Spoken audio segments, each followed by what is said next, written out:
हमारा जो मस्तिष्क बना हुआ है रात में सोने के लिए बना है, दिन में जागने के लिए बना है। अगर आप इसको बदलने की कोशिश करेंगे तो उसका मस्तिष्क पे दुष्प्रभाव होगा। असंख्य तरीके की नर्वस सिस्टम डिसऑर्डर हैं, लेकिन आज की तारीख में कुछ डिसऑर्डर जो है बहुत ज़्यादा कॉमन है, जैसे कि सर दर्द और कमर दर्द, जो बहुत ज़्यादा लोगों को प्रभावित कर रही है। आज की भागदौड़ की ज़िंदगी में हम अपने मस्तिष्क को कैसे स्वस्थ रखें? मस्तिष्क स्वस्थ ना होने से किस तरीके की बीमारियां आती हैं, किस तरीके से हम रोज़मर्रा की ज़िंदगी में प्रभावित होते हैं। नमस्कार, आप देख रहे हैं गांव कनेक्शन का रूरल टीवी और हमारे साथ हैं न्यूरोलॉजिस्ट डॉक्टर आर.के. गर्ग साहब, जो एरा मेडिकल कॉलेज में अभी कार्यरत हैं। इनसे बात करेंगे और समझेंगे कि मेंटल हेल्थ कितनी ज़रूरी है। सर, आपका बहुत बहुत स्वागत है। नमस्कार। आज की लाइफ स्टाइल में हम कैसे अपने मस्तिष्क का ख्याल रखें? आपका प्रश्न बहुत अच्छा है। अगर ये देखा जाए कि जो हमारी दैनिक गतिविधियां हैं, हमारा मस्तिष्क उन्हीं के अनुरूप काम करता है और मस्तिष्क हमारे शरीर की सारी गतिविधियों का नियंत्रण करता है। तो हमारी दैनिक गतिविधियां अगर ठीक होंगी तो हमारा मस्तिष्क भी ठीक होगा। वो दैनिक गतिविधियां क्या क्या होनी चाहिए ब्रेन की फंक्शनिंग को टिप टॉप रखने के लिए? हमारी दैनिक गतिविधियां वही होनी चाहिए हमारे जो ऋषि मुनि सदियों पहले बता गए। संयमित जीवन होना चाहिए। संयमित जीवन में संयमित भोजन, हमारी संयमित एक्सरसाइजेस, तो इससे हमारा मस्तिष्क बिल्कुल सक्रिय रहेगा और उससे हम अच्छे काम कर पाएंगे। कुछ हमें टिप्स बता सकते हैं हमारे दर्शकों को कि वो क्या एक्सरसाइजेज हैं, वो संयमित भोजन है क्या? जितना हमारे शरीर को ज़रूरी हो उतना ही भोजन हम करें। अच्छे भोजन के चक्कर में कुछ ज़्यादा भी खा लेते हैं और शायद हमारे उतनी ज़रूरत नहीं होती। दूसरी, शारीरिक गतिविधियां बहुत ज़रूरी हैं। बहुत आप जिम जा रहे हैं, बहुत एक्सरसाइज कर रहे हैं, उसकी ज़रूरत नहीं है। आप अगर दिन भर में कुछ किलोमीटर पैदल चल ले रहे हैं तो यही बहुत है। तो एक संयमित जीवन के लिए एक संयमित भोजन, एक भरपूर नींद और थोड़ी बहुत एक एक्सरसाइज यानी कि शारीरिक गतिविधि, इन सब पे अगर हम अपना ध्यान केंद्रित करेंगे तो हम एक अच्छा जीवन बिता पाएंगे। बच्चे का मस्तिष्क का विकास अच्छे से हो और वो एक शार्प माइंड हो, अच्छा वो ग्रो करे, उसके लिए किन चीज़ों का ध्यान रखना होता है? विकसित होने के लिए कुछ चीज़ें ज़रूरी हैं। एक अच्छा खान पान, जिसको खासकर माँ ध्यान रखती है। और आज के दिन में बच्चा जैसे ही कुछ चीज़ पकड़ने के लायक होता है तो माँ बाप मोबाइल थमा देते हैं उसको। तो ये जो गतिविधि हैं जिसमें बच्चा आज की तारीख में एक दायरे में, एक कमरे में सीमित हो जाता है और आउटडोर एक्टिविटी, घर के बाहर की गतिविधियाँ उसकी बहुत सारी कम हो गई हैं। तो बच्चे के लिए तो खान पान के अलावा वो खेल कूद, पढ़ाई लिखाई, इनका एक सम्मिश्रण एक बहुत ज़रूरी है। इसीलिए जो हमारे बच्चे हैं बहुत जल्दी ही ये अवसाद से पीड़ित हो जाते हैं, टेंशन से पीड़ित हो जाते हैं और मानसिक बीमारियां इनकी ग्रस्त हो जाती हैं, क्योंकि इनकी घर के बाहर की जो गतिविधियां हैं शारीरिक, वो बहुत कम हो गई हैं। इस पर एक जन जागरूकता फैलाने की ज़रूरत है कि बच्चे घर के बाहर ज़रूर निकलें और खेलें, दुनिया देखें, तभी उनका मस्तिष्क ज़्यादा विकसित होगा। तो ज़्यादा मोबाइल देखने से किस तरीके से ब्रेन में प्रॉब्लम्स आती हैं, उनके विकास पे कैसे रुकता है, क्या चीज़ इफ़ेक्ट करती है? सीधी सी बात है, जब आपका सारा ध्यान मोबाइल पे केंद्रित है तो आप कोई नई चीज़ सीख ही नहीं रहे हैं। आपकी ये सीखने की उम्र है। ब्रेन जो हमको भगवान ने दिया है, समस्याओं को सॉल्व करने के लिए दिया है, उनका उत्तर ढूंढने के लिए दिया है। जब वो मस्तिष्क सीखेगा नहीं तो वो सॉल्व कैसे करेगा? नई चीज़ जब तक नहीं सीखेंगे तो हमारा मस्तिष्क उतनी अच्छी तरीके से काम नहीं करेगा। हम जीवन की जो समस्याएं हैं उनको आगे उनका समाधान उतनी अच्छी तरीके से नहीं निकाल पाएगा। सर, ये ब्रेन की फंक्शनिंग क्या होती है? जैसे कंप्यूटर में चिप्स होते हैं, ब्रेन में न्यूरॉन्स होते हैं, असंख्य न्यूरॉन्स होते हैं। हर न्यूरॉन का एक उनकी एक्टिविटी है, उनको एक स्पेसिफिक काम करना है, वो उसी के लिए बने हुए हैं। लेकिन उसके लिए ज़रूरी है, जब ब्रेन आपका बना, जब बच्चा पैदा हुआ तो उसको कुछ नहीं मालूम होता, वो धीरे धीरे सीखता है। तो ब्रेन जो है धीरे धीरे सीखता है।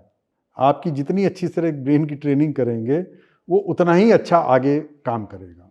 जैसे कोई आर्ट में अच्छा चला जाता है, कोई पढ़ाई में अच्छा होता है, कोई खिलाड़ी अच्छा होता है, तो ये जो फंक्शनिंग है क्या अलग तरीके से डेवलप किया जा सकता है या हो जाते हैं अपने आप? नहीं, ये अच्छा सवाल है। कुछ बच्चे ड्राइंग में बहुत अच्छे होते हैं, कुछ साइंस में बहुत अच्छे होते हैं, कुछ मैथमेटिक्स में अच्छे होते हैं, तो शायद ये हमारे जीन्स में होता है ये।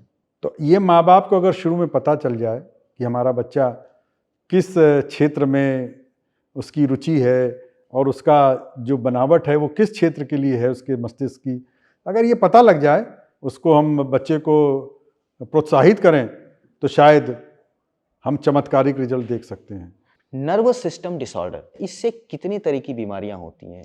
हमारा जो नर्वस सिस्टम है वो 3-4 चीज़ों से बना हुआ है। पहले तो हमारा ब्रेन होता है, पीछे स्पाइनल कॉर्ड होती है और स्पाइनल कॉर्ड से नर्व्स निकलती हैं। ये हमारे शरीर की सारी गतिविधियों को नियंत्रण में रखती हैं।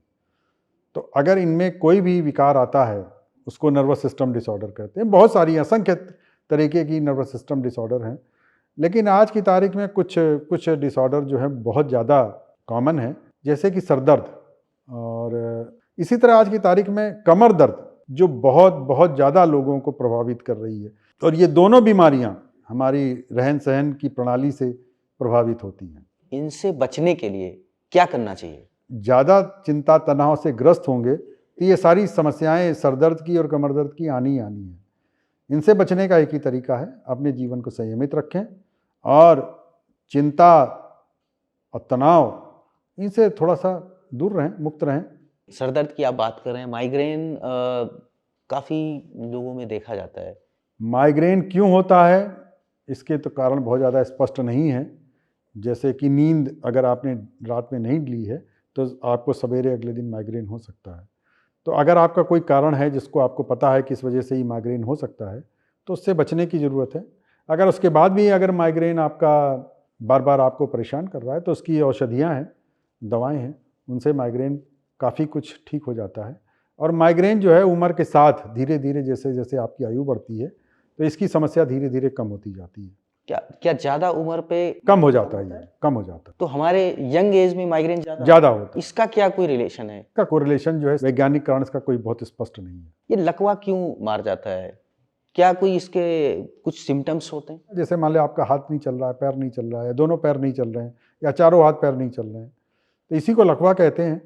तो ये निर्भर करता है कि मस्तिष्क का या आपके स्पाइनल कॉर्ड का कौन सा हिस्सा प्रभावित हुआ है, तो वो भाग पैरालाइज हो जाएगा या लकवाग्रस्त हो जाएगा। ब्रेन की फंक्शनिंग पे क्या मौसम का किस तरह असर पड़ता है? देखिए, पूरा शरीर जो हमारा एक जो बना हुआ है एक निर्धारित तापमान पे काम करने के लिए बना हुआ है। अगर वो तापमान उससे ज़्यादा होगा या उससे कम होगा तो निश्चित रूप से पूरे शरीर पे उसका प्रभाव पड़ता है और साथ में मस्तिष्क भी पड़ता है। और मौसम का इतना ज़्यादा प्रभाव हमारा शरीर होने नहीं देता है, वो भी नियंत्रण करता रहता है अंदर ही अंदर। लेकिन कई बार ये होता है कि जैसे जैसे सर्दी है, हम एक उदाहरण के तौर पे बता रहे हैं, तो हमारी जो रक्त वाहिनियाँ हैं ये सिकुड़ जाती है, तो रक्त संचार जो है वो बाधित होता है। जब रक्त संचार बाधित होता है तो ब्लड प्रेशर हमारा बढ़ जाता है। तो ये एक प्रभाव है जिससे हमारे यहाँ इन जाड़ों में स्ट्रोक के पेशेंट कुछ ज़्यादा आने लगते हैं। अगर मैं आपसे जानना चाहूँ कि वो लक्षण क्या होते हैं अल्जाइमर, पार्किंसन एंड डिमेंशिया के? अल्जाइमर्स तो एक भूलने की बीमारी है। भूलने की इस तरह से बीमारी नहीं है कि जैसे एक मरीज आया कि साहब डॉक्टर साहब आजकल मैं बहुत भूल जाता हूँ। क्या भूल जाते हैं? साहब मैं हिसाब किताब भूल जाता हूँ, नाम भूल जाता हूँ, सामान रख के कहीं भूल जाता हूँ। तो ये अल्जाइमर्स नहीं है या डिमेंशिया नहीं है। वही पत्नी लेके आती है हस्बैंड को या हस्बैंड लेके आता है पत्नी को कि साहब ये तो कुछ भूलने की बीमारी है और ये इन्होंने नाश्ता किया सवेरे, फिर थोड़ी देर बाद करें हमने तो नाश्ता ही नहीं किया, या हम इनको घर के बाहर छोड़ दें तो ये घर वापस नहीं आ सकती, या ये सब्जी लेने गई 500 रुपये का नोट दिया, ये जो बाकी बचे वो पैसे ही नहीं लाई, भूल गई। तो ये सब जब होता है तो ये डिमेंशिया होती है।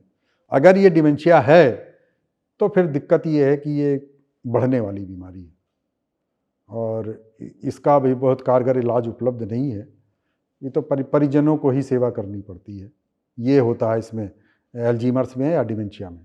पार्किंसन में क्या होता है? पार्किंसंस में चलने की दिक्कत होती है, मरीज धीरे धीरे चलता है, उसके चेहरे पे हाव भाव भी खत्म हो जाते हैं, पलकों का झपना भी उसका कम हो जाता है। लेकिन इसके लिए कारगर दवाएं उपलब्ध हैं, अगर उनका अर्ली निदान हो गया तो ट्रीटमेंट से काफ़ी फर्क पड़ता है। एक युवा, उसका नेचर रात में जगना है मान लीजिए और दिन में सोना है, तो ब्रेन कैसे उसको फिर रिएक्ट करता है? हमारा जो मस्तिष्क बना हुआ है रात में सोने के लिए बना है, दिन में जागने के लिए बना है। अगर आप इसको बदलने की कोशिश करेंगे तो उसका मस्तिष्क पे दुष्प्रभाव होगा। जैसे ब्लड प्रेशर है उसका अनियंत्रित हो जाएगा, माइग्रेन उसका प्रेसिपिटेट हो जाएगा, बहुत सारी समस्याएं हैं उसके साथ। तो जो हमारा दैनिक दिनचर्या, हमारा शरीर जिसके लिए जैसे बना है उसको उसी तरह पालन करने की ज़रूरत है। और ब्रेन जो हमारा है ग्लोब है, उसमें दो हिस्से होते हैं, एक राइट हिस्सा होता है, एक लेफ्ट हिस्सा होता है। दोनों हिस्से राइट और लेफ्ट, दाएं बाएं हिस्से जो ब्रेन के हैं उनकी फंक्शनिंग अलग अलग है। क्या हमें थोड़ा विस्तार से बता सकते हैं कि बाएं से क्या काम होता है, दाएं से क्या? बाएं से काम ये होता है जैसे हम अपना बोल रहे हैं, एक्सप्रेशन जो हमारा है बोलने का, गुणा भाग, लिखना पढ़ना, ये सब हमारा बाएं हिस्से से होता है। और हम अगर बैठे हैं यहाँ इस कमरे में तो हमारे बगल में आप बैठे हैं, इधर कुर्सियाँ लगी हैं, इधर लाइट लगी है, ये है जो हमारा ओरिएंटेशन है स्पेस में, ये हमारा जो है दायां हेमिस्फीयर काम करता है, दायां ब्रेन काम करता है।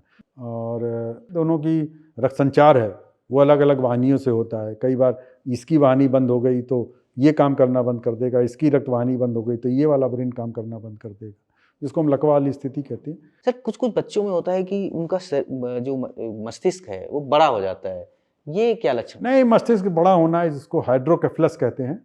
इसमें क्या होता है कि इन्हीं वजह से जो मस्तिष्क में सेरेब्रोस्पाइनल फ्लूइड, पानी तरल पदार्थ जो निरंतर प्रभावित करता रहता है, तो अगर उसका प्रभाव किन्हीं वजहों से अगर बंद हो जाए तो कहीं एक इकट्ठा होगा तो वो फूलता जाएगा, तो उसी को हाइड्रोकेफलस कहते हैं। अगर बच्चा है तो मस्तिष्क का साइज बढ़ जाता है। तो उसके लिए इलाज कितना? इलाज है, उपलब्ध है। उसके लिए कुछ ऑपरेशन करना पड़ता है, शंट करना पड़ता है, जो पानी इकट्ठा हो गया है, जमा हो गया, उसको निकाल दिया जाता है, तो फिर वो काम करने लगता है। सर बहुत बहुत शुक्रिया हमसे बात करने के लिए। तो ये डॉक्टर आरके सर साहब हमें बता रहे थे कि कैसे हम अपने ब्रेन को स्वस्थ रख सकते हैं। तो ये वीडियो कैसा लगा हमें आप कमेंट करके ज़रूर बताएं, और इससे संबंधित अगर कोई सवाल है ब्रेन से रिलेटेड, या जो जो चीज़ें हमने बात की, किस टॉपिक पे आप विस्तार से अगला वीडियो देखना चाहते हैं, ये भी हमें कमेंट करके बताएं, जिससे कि हम उसकी जानकारी आप तक ला सकें।